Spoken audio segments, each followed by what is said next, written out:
And one thing too is that patents are just ideas. That's all it is.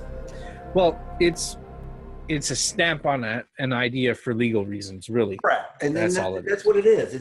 And I'm glad you brought that point up in the video about just because a company, I mean, you know, I can just imagine going into the vault in Nintendo and really looking at the because all patents aren't public. There's some patents that can't be public. Well, some of them are held, but exactly. all the patents for everything that's actually gone to market are public.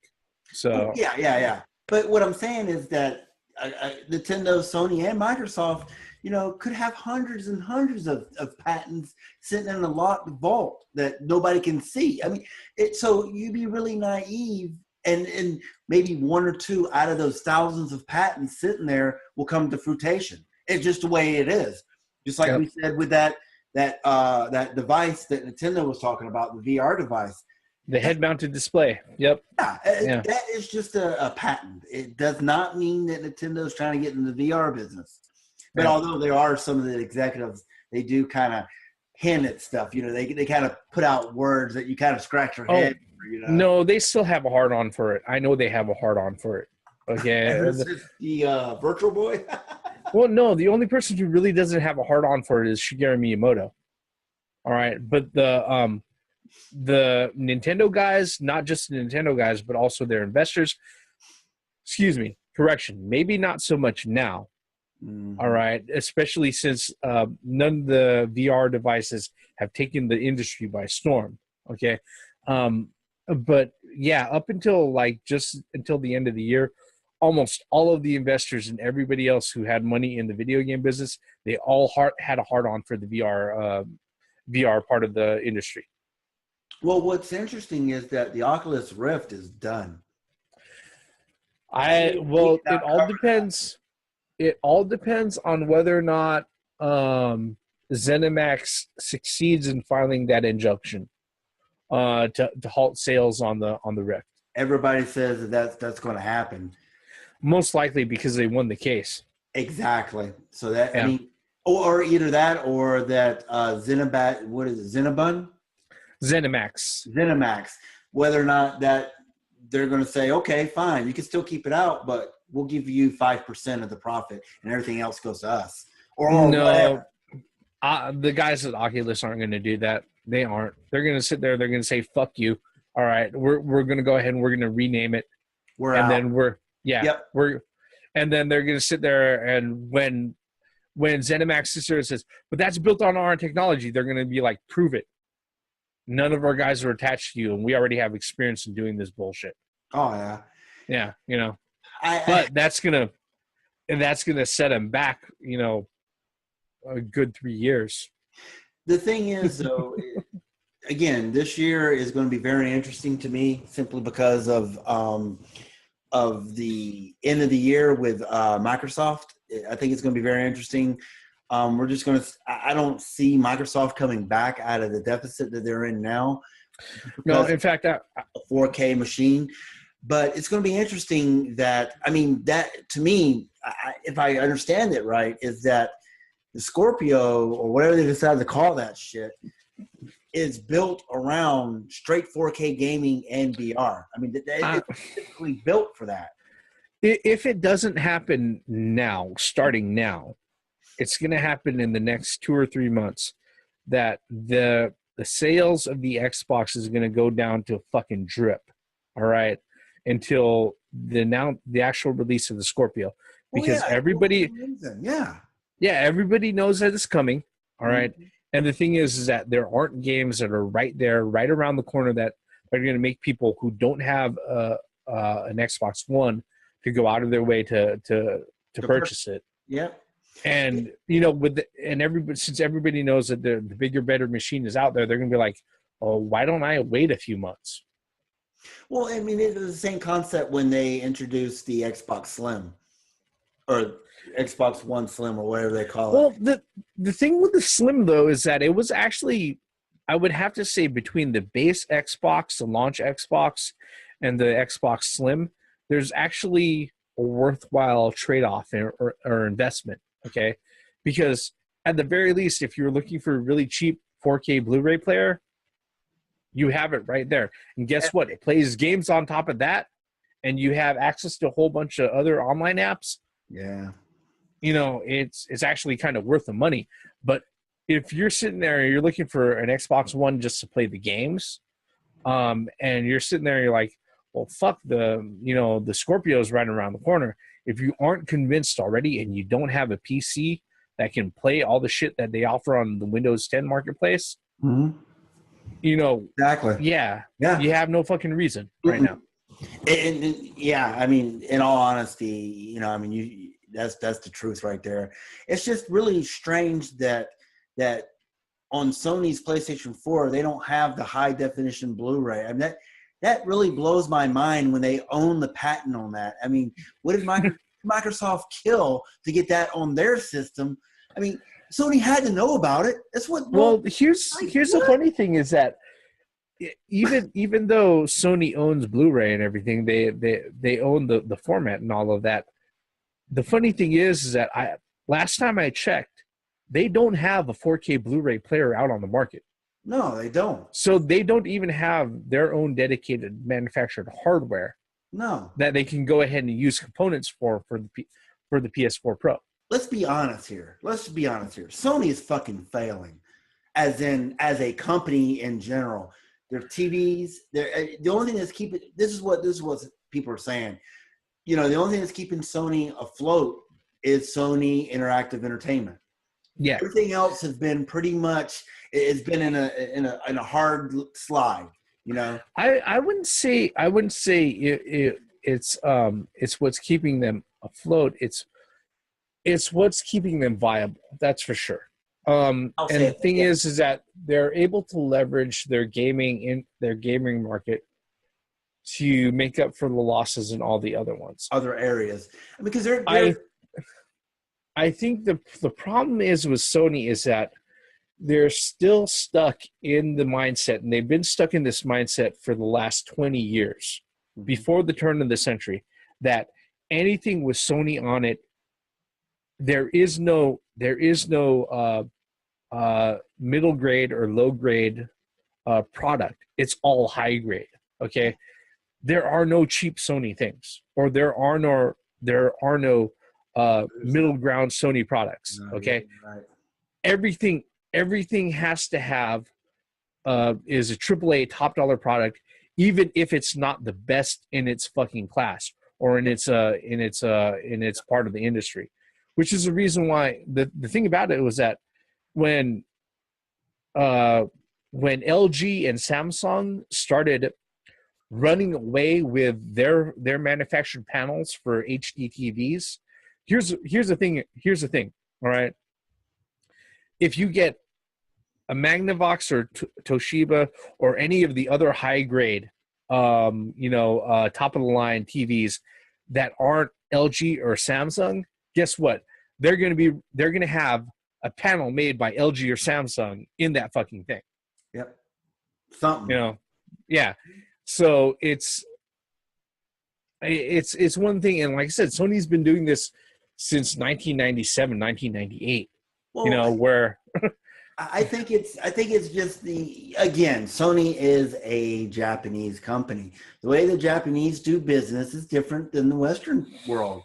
It just is, and almost a black and white difference. And the thing is that, like you said, Sony, you don't pay for the top of the line. I mean, you do, but what you do is you're paying for that Sony brand right there. You're brand name. You're paying for those 4 letters right there on the bottom of your TV screen or on your CD player or wherever. You know that's the best that you can get from the Sony. Because here's the thing with like Samsung, even though they put out like some of the best, they do put out the best 4K TVs right now. Okay, is that if you want a 4K TV that's the same size, that's a lower grade, that doesn't have all the features, Samsung will put that out. Okay, yep. You could find a 65-inch curved Samsung 4K TV that doesn't have the features that mine has, and guess what? It'll be a few $100s less. Mm-hmm. Sony doesn't do that with any of their products. No. No, I mean there are some. I mean, before it used to be that LG, you know, they're just coming into that market, you know, and then people were like skittish, like, I don't know if I want an LG or not. Yeah, they were dumping their products on the industry, you know. Yeah, but now, that was 10 years ago, where people were like, LG, I don't know, those things break. Now, 10 years later, or the turn of the century, or to now, they have went above and beyond from where they used to be, and now, like, you want an LG TV because that's the top of the line, best of the best, and you can get it at a reasonable price. You're not paying $300 just because it says Sony on the bottom of the screen. Not only that, but let's say you're looking at 60-inch LG TVs. All right, they're both 4K. Yep. But let's say you don't care about the fact that it has fucking Netflix installed or Hulu installed or some shit like that. You don't want all the smart TV apps. Smart TVs. You can sit there. You can get basically the same TV without all of those other fucking features for like $300 less. Yep. Sony doesn't do that with any of their TVs. It's all or nothing. They don't do that with any of their fucking products. And correct me if I'm wrong here, is like if you buy a Sony TV with all that stuff preloaded, you can't get rid of it. It comes in as a package. You know, you can't get rid of any of that. No. And part of the price is the fact that they licensed the fact to have their system. Yep. Yeah, Netflix, Hulu, and all that other shit installed. Yep.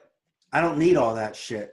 I really don't. I mean, why? I don't need that shit preloaded. I mean, because if I could spend $300, $400 less by not have and get the same quality TV as I would if I did have, no, I'll go with a cheaper TV without all that, the bells and whistles, and I could still get my 4K videos or 4K gaming or whatever I may want, you know, program, whatever. It's just, but I mean, I just don't understand why Sony doesn't do that. You know, doesn't have a mediocre. I'm not saying like a shitty. You know, like you said, a mediocre. Like, okay, no, just a lower tier product. That's all. Without all the bells and whistles. Yeah, and you know that's all that is. I mean, you know, if they have something that's a little bit more budget friendly in all of their products out there, whether it be their TVs, their receivers, their laptops and all of that stuff, they would be a lot better off, especially considering that nowadays that none of their top of the line stuff is top of the industry when it comes to whatever that device is. Okay. Back before the turn of the century, a Sony Vega Trinitron TV CRT was like, oh my fucking God. Yeah, I'll go out of my way to get that thing because guess what? Not only does it give me a good picture quality, but it's built like a fucking tank and it'll last forever. Okay. Yep. I understand that. Nowadays, you know, almost 20 years later, it's like, guess what? The Sony product it's not top of the line anymore, but they're still asking for top of the line money. No, I'm not going to sit there. I'm not going to do that. The one argument that I had with a lot of people was like, if Sony had put out the 3DS would not have cost $250 at launch. It would have cost $400. Just for the brand name. Yeah, and the fact that that's just how Sony does things, you know, and that's true. And so, it wouldn't have been anywhere near as successful either. It would have. It kind of begs to consider that maybe, you know, with the PlayStation 4 that we actually paid the Sony price for that, or the Sony name brand is what I meant. Here's the funny thing. With the PlayStation lineup of products, the gaming products, that is the only industry, that is the only market where they sit there and they're like, The consumer will not go above a certain threshold, so we have to keep it at an area.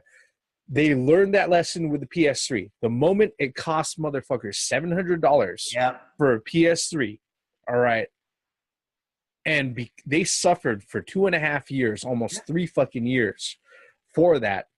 They learned that fucking lesson. They're never going to do that. Never, never, never. All right. They just need to apply that for the other departments in Sony. You know, and like I said, you know, I never want a particular company or brand to just disappear, because it just, you know, the more competition, the more innovation you have. Because, I mean, that's just the way I see it. You know, you can't just, otherwise the market will be just, you know, flat, and nobody will be innovating to push that envelope even further. Oh, okay, Microsoft did this, or okay, Ford did this, but Chevy did this, Dodge Ram did this. You know, there's got to be competition, and it's not just in the gaming industry. Hey, for as stupid as Microsoft has been with the Xbox One, you know what? If they weren't as successful as they were with the Xbox 360, I agree. Then Sony would not be doing the same thing, the things that they're doing right now. Okay, I mean, neither would Nintendo, for that matter. You know? And I was that's kind of an interesting concept, because, you know, what would happen, or what would have happened if actually Microsoft didn't have the Red Wings of Death at the Xbox 360? How much further do you think Xbox 360 would be ahead of PlayStation 3? But PlayStation 3 actually caught up and surpassed the Xbox 360. So I think they were about neck and neck at the end. All right, but it took them a good 3 to 4 years to go ahead and get to that point. Correct. Yeah. Yeah. You know, it definitely, unfortunately, Microsoft learned the wrong lessons from it. Mm-hmm. Yeah. But it seems like they apply those lessons in the Xbox One. I really would love to be a fly on the wall during the development board or whatever, when they really thought it was a good idea to have a always on, always listening Spybox 3000 sitting underneath people's. What the fuck, Microsoft?